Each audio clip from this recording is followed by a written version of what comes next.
Tokko warra kattillee mindaa si kaffala kan qo'achiistuuf waan biraatirlee yoo rakkatte isaan mari'adhu baay'ee. Maartarsiin koo akkas ta'e kunoo yaa haadha koo Oromotti baadhattee na barsiiftee asiin nageetti maalaan godhare lubbuun koo beera maal lubbuun kootu darbe ijoollee Oromoo meeqaatu bakkatti dhufe. Ay carraaqoo.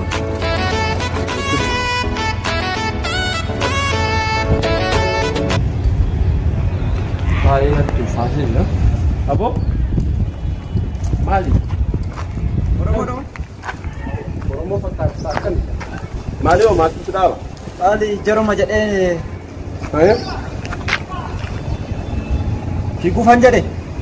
Yaa maatii isa jalli kan jalli maali? Nannoo yuunivarsiitii keessatti baay'ee ijoollee keenya fixanii. Teessanaan jettee? Baardaarii sin jedhe gooftaa koo baay'ee itti rakkanne. Ijoollee keenya nama 15 akkas na bukkeetti fixanii dormii keenya galanii jechuudha. Kana hundumaa kan nu qabsiise ijoolluma Amaraa kan Oromiyaa keessatti wajjumaan dhalanii achitti guddanne kan wajjin achi deemnedha. Jarumaatu kun Oromoodha kun Oromoo addanatti rakkachaa jira gara Finfinnee kana dhufuuf iyyuu dhugaa waaqayyoo sin jedhamiti bu'ii guddaan argeen dhufe. Kanaaf maatiin koos achi gubbaan baay'ee hiyyeessa waan ta'aniif akkam jedheen maatii koo bukkeetti gala jedheen addanuma taa'ee rakkachaa jira haadhoo koo. Asiin garuu nagaadha miti magaalaa Finfinnee kun. Waan nama gaddisiisu. Baay'ee nama gaddisiisu. Haalli ilmaan Oromoo irra bahaa jiru. Haalli qabamutti jibbisuun baay'ee ulfaata. Ammoo maaliif teessoo eegas seente rabbiin eegas siisee maaf teessoo akkanatti. Teessoo haadha boolla garee harmeen koo qoraan baadhattee na guddifte. Qoraan baadhattee yuunivarsiitiin argatte maartaksii 3-4 fidiyeste. Galma naaf hin geenye garuu. Waan dhugaatu waan nama ajaa'ibu. Haa ta'u garuu mee ka waan asiin darbe haa dhiisiti mee ati maqaan kennu duraan dursa wal barraa. Maqaan koo Gammachiisin jedhama maqaan keenyu jedhama. Kiyya Majjaama. Rakkoon qabu. Haa ta'u Baresaa koo magaaluma Finfinnee kana keessa jiraatta mooti. Amma yoo naan Finfinnee magaalaa keessa jiraata maatiin koo harka qalleeyyiin jettee turte. Maarree harka qalleeyyiidha harmeen koo duddatti qoraan baadhattee na guddifte qoraan baadhattee na barsiifte. Rakkoo yuunivarsiitii naannoo Amaraa deemee akkas ta'e gooftaa koo. Uumaami irra caaltuun ati lubbuu jiraachuudha. Eegatti lubbuun jiraachuuf maa rakkoo hin qabu. Ani si gargaara. Akka Oromoo tokkootti akka obboleessa tokkootti maal jetta waan kana irratti? Galatoomi sin jedha Oromoo. Rakkoo hin qabu maatii keendee waan yoo ati fakkeenyaaf na gargaartu taate waan tokkotti gaafadha obboleettii too tokko qaba isii naafattii too dandeessa. Maarree wanta si gargaaru wanta danda'u hunduma ishee sin gargaara. Humnaanis ta'e naani waan barumsaanis ta'e naan hunduma isaa sin gargaara gooftaa koo. Maarree akkas taanaan gara mana keenyaa deemnee waan ati immoo waliin haasofna akkana ala dhaabbatee sibii dadhabee achi dhufe lubbuu keetiin baafattee dhufe dhaabbatee naasuuf. Hojii maali wanti si gargaaru dura sitti natti hime. Hojiin ani na gargaartu obboleettii too qofa barana sadarkaa barnootatti tokko waan fakkaateef akka isiin naafattuuf dhufu wayii naa qo'achiistuuf. Reefaa iskuulii galte moo isheen? Reefaa iskuulii galte.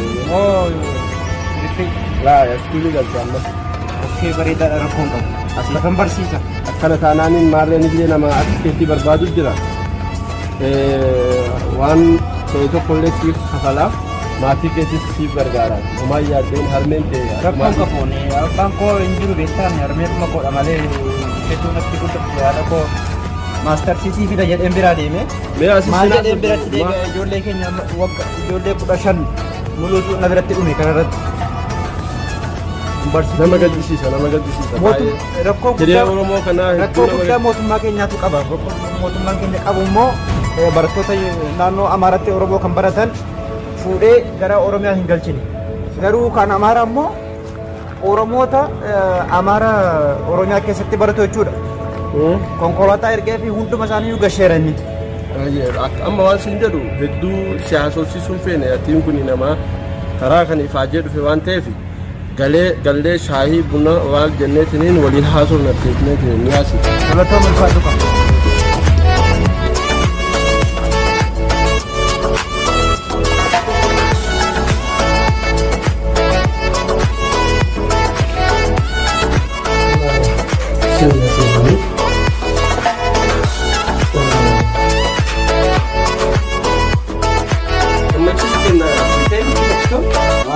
Tamuka hasa imana babu tofta.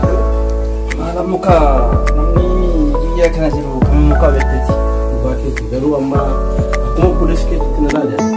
Kuma shakki manni manna ka ke tilanta amma buletti to yame dufa wani sibarsisa. Wato Nama chisken mukaenza kuma refu sinja ati sila Baratotaa wali kijas hakikali dananjete adachi huma akoma dur sinje manni kuma naketi minda da bata sigoda garatan gudda yo ammo hali ke fi walit nuttola denne akoma mati kenna ta'udan kanarra sifonni gola dema minda ke amma fi situmurte fatamu simurte sare rakkoon qabotti na murteessitu iyyuu yeroo dhaafani birrii Itoophiyaadhaa 5,000 si kafala.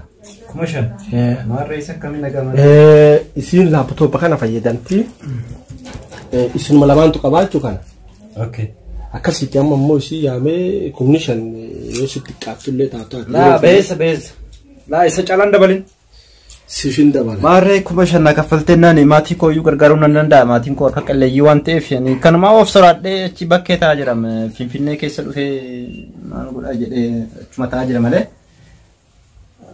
5,000 kaffalteennaan ejjaan baay'ee bareeda rakkoon qabu rakkoo qabu waan maatii keetis waan maatii keetii anattu laalee warra keetiif erga laaleetiniin gidduu tana keessatti haala baankii laaleetiniin waan tokko sikkenna saniif yaaddeen waan warra keetiitii fi amma achi yaaddoon tokko sitti akka seenne akkasitti siin yaamee dhufa akkasitti ammoo mukaayini waan tokko laalta silaa barataan daftara laala maarree nuti kanuma hojiin keenya kana taanaan wal ta'uun oolu akkasitti hanga deebi'utti tokko naafiyoonni obsi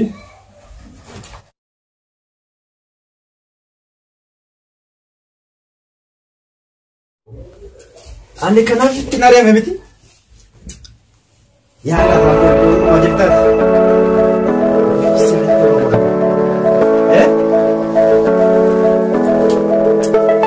isa kamii bareeda uffadheen taa'ayu ufkabuletti barsiisaa jaalalaas nan barsiisaa hunduma shayyuu nan barsiisa qaba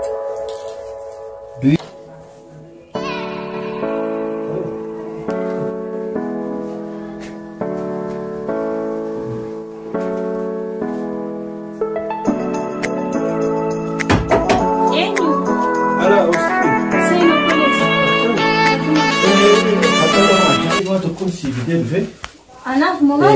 Wannan si fide wanda ta fasonto no sikana nama sis parsi sikwachi sudan dahu tari barnon ke kuna kasi tulfatu jurar gujra Sirri.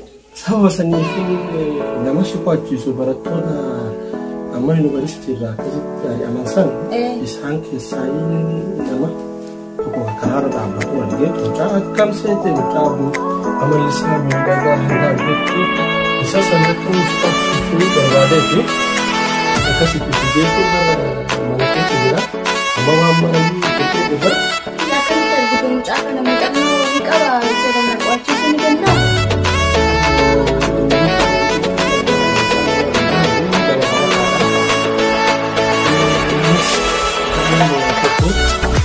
Kita mari kita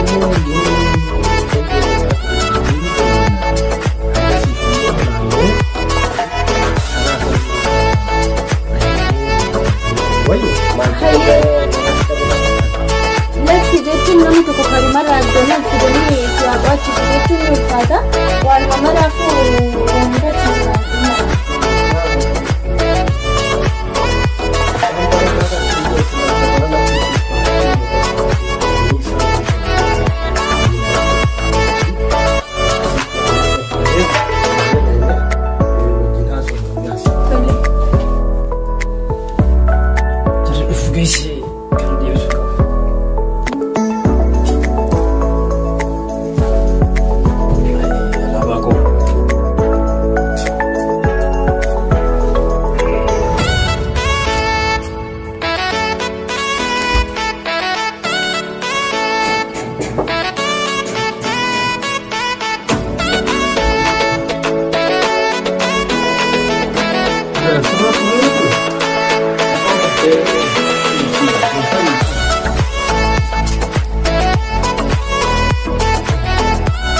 India maaliti?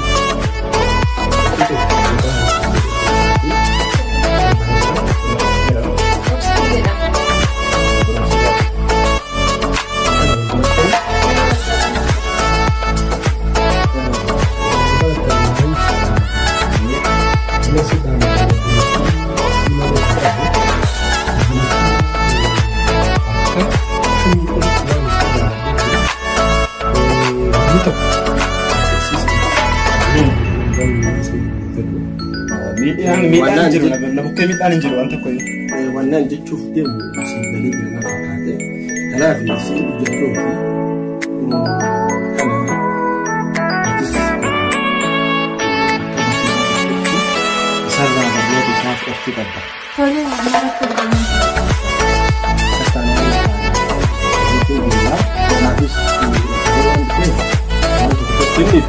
Saniin booda waan gama keessa immoo akkuma sibiila sana wanti uumamaa Meeshaan shaayii sibiilfa sababa na qochisa.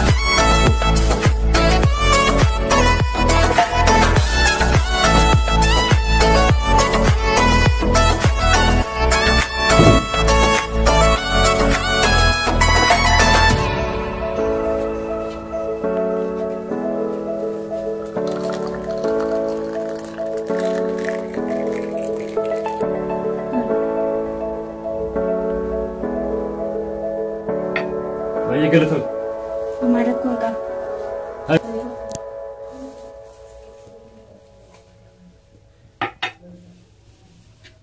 Tole mee Kunoo kana. askuuliin baradhatte miti? Rakkoo qaba maal kun foora kisan bilama sagantaan isa kanaa kanarraa kaastee amma asitti hin dandeessaa mitiidha?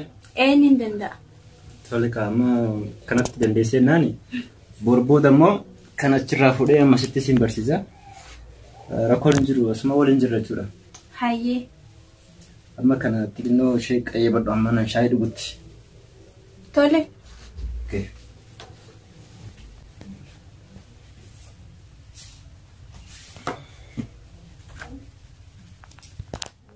Qayyee badhu kasirritti? Tole qayyabachaatuma jira xiqqoo bakka kanan na dhibe.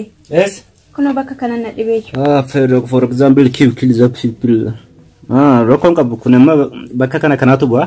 Hayyee. Kana fuutee kana keessa buuftaa isa booddee achumaan kaanti darbi. Kana fudhees kaa? Kan hin jedhu. Ati barsiisaa eessaa dhufte? Yuunivarsiitii kamii dhufte? Ani yuunivarsiitii Baardaar barachuu turre. Achumaan ijoollee Oromoo nama baay'ee wajjin achi keessa barachuu turre. Doormii keenya keessa dhingada dhufanii ijoollee nama 15 achitti ajjeesanii. Ani immoo achumaan waaqomti na baaseen dhufe. Ijoolleedhuma keenya ijoollee Oromoo? Ijoolluma Oromoo akkasitti fixaa jiru. Qaamaarri ati Oromoo ta'ennaan akkati Oromoo taate si baranennaan achumaan battalumatti si ajjeesu. Haala kanaan barattoonni keenya kaa hedduu miidhamaa jiru jechuudha omtuun baratani. Maarree barattoonni keenya baay'eetu miidhamee jira. Achumaan otuma mootummaa sirrii otuu qabaanne ta'ee nu gargaaruu ture. Barattoota kan naannoo warra Amaaraa jechuudha. Kan Oromiyaa keessatti baratan mootummaan naannoo Amaaraa konkolaataa ergee fi hunduma ishee guureera. Nuti ammoo nama waan tokkollee nu quba qabu hin jiru. Kanaaf nuti baay'ee guddaa rakkachaa jirra. Garuu anamiti ijoollee lubbuun isaan darban isaantu na gaddisiisaa jira malee. Anillee rabbi faa galatu beera. Dhugaa waan baay'ee nama gaddisiisudha. Barattoonni haala kanaan omtuu barachaa jiran jechuudha. Akkanatti dhalli namaa ijoolleen keenya dhumaa jiraachuun baay'ee nama gaddisiisa. Tole barumsi kam cibamoo kan askuulii kun? Barumsi homaan jedhu bakka xiqqoo natti ulfaachaa jira malee. Kanumaaf obboleessi kiyya immoo baay'ee na gargaara. Garuu barsiisaa dabalata waan na barbaachiseef. Ani kaasirritti si qayyabachiisa. Waa'ee barumsaa sirriitti hin danda'a. Barumsa kam dandeessa sirriitti? Hin danda'a. Ati seeraan na qo'achiisnan obboleessi kiyyas na qo'achiisaanis ni qo'adha. Yeroo tokko immoo wantoota naan gallees hin gaafadha. Rakkoon qabu. obboleessi kiyyallee obboleessa nama gaadha waan ta'eef wanta barbaaddeesiif gochuu ni danda'a. Obboleessi kee barateera? Baratee jira hedduun fixne garuu. Meeqa barateera? Aguma kutaa 6-7 barate. Situ barsiisa malee innis hin barsiisu jechuudha. Ta'us waan tokko naa dubbisuu ni danda'a. Inni naa dubbise yookaan si barreeffachuu ni danda'a. Dhugaadha. Rakkoon qabu hundis si bukkeen jira kana booddee waan tokko yaadda. Tole galatoom. Ofiyaani kaniin jedhu waas gaafadhu ammallee dhiifama garuu. Rakkoon qabu gaafadhu si jedhu. Ati akkamittilee yuunivarsiitii Bahar Dar sanii as dhufuu dandeessi? Yuunivarsiitii Bahar Dar kan baay'ee guddaa waan nama rakkisudha. Isa dandeessii himuu hin danda'u. Rakkoo baay'ee si mudatee jira. Rakkoon isaa asuma finfinneetti dhayaatti jedhee achirra biyya dhufuu danda'e malee yoon Oromoo jedhee yoon ajjeesu malee keellaan tokko wanti hundumtuus hin dabarsu. Karaa nama hin dabarsin jechuudha ijoollee Oromootillee. Daandii qabaniiru ati Oromoo akka ta'e si barreeffinaani Oromoo sanis keessatti battalatti. Yuunivarsiitiillee ijoollee Oromoo reebaa jiru karaa irrattillee akkasumaan jechaa jirta. Ijoollee yuunivarsiitii keessatti reebaa jiru bakkeetti reebaa jiru bakka nyaata nyaanni baay'ee nu rakkisanii irraa baane. Keellaa gara Finfinnee magaalaa keenya kana yennaan dhufu rakkinni baay'ee na mudate garuu. Rakkinni na mudate namni hundumtuu mattaawqaa isaa kennanii darbu. Mattaawqaan koo ni dura dhosseen dhufe mitiire. Warri immoo achi fattashaa jiru warra jara sana warra ollaa keenyaa sana waan ta'eef. Cuma maal jedhee naa dhugootti kenna jedheen baay'ee guddaan yaachisaa ture. Garuu akkaan gadi bu'een ani kun asuma asirraa yaabeen jedheen konkolaatarraa ijoollee buusanii asirraa yaabe jedhee akkasitti dubbadde maaliifaa waan danda'uuf cumaan rakkoo qabu kanas jaalladha. Achi nama jala bakkeen taa'uun ture cumaan obboleessi kee natti dhufe taa'ee inni wal agarre obboleessa keetii. Baga Rabbii si baasee asiin sigee garuu ati fi dhaloonni kee eessa? Dhaloonni koo asii gara godina magaalaa Finfinnee gara Nagaxaafooti. Cumaadha maatiin koos yoona baay'ee na nyaatan bilbilee fi waan biraan bilbiloo eebbee. Ati waanuma maraaf amma yaaddeen hin dhiphatini. Baguma waaqni rakkoo san keessaa si baasee asiin sigee jira. Anarree obboleessi kiyya nama gaarii dhabeette waan mindaa waan tokko waan rakkattillee mindaa si kaffala kan qo'achiistu nama gaariidha waan barbaaddeen si cinaa jirra waan barbaaddeen illee si gargaaruu ni mala. Haa ta'u inni naan jedheera. Kuma shani siifin kaffala Itoophiyaa maal naan jedhee itti godhanii kan mootummaa kanuma asuma obboleessa kee godha. Yaaddeen si kaffala si rakkoon qabu. Haa ta'u uffata godhatudha. Illee sirriitti si barsiisa. Tole amma kana asii kaaffee ilaa asii qayyabattee jirtu. Qayyabattee jirtu. Rakkoon qabu immoo asii kaaffee ilaa amma asitti ga'utti akkasii barsiisa tokko. Tole galata.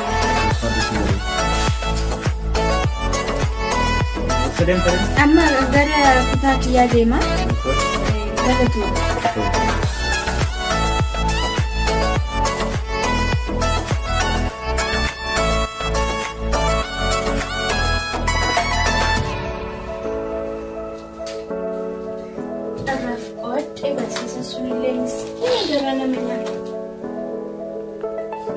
Ijoolleen Oromoo mana barumsaa keessatti dararamaa jiru. Dhugaa Waaqaa nama mara.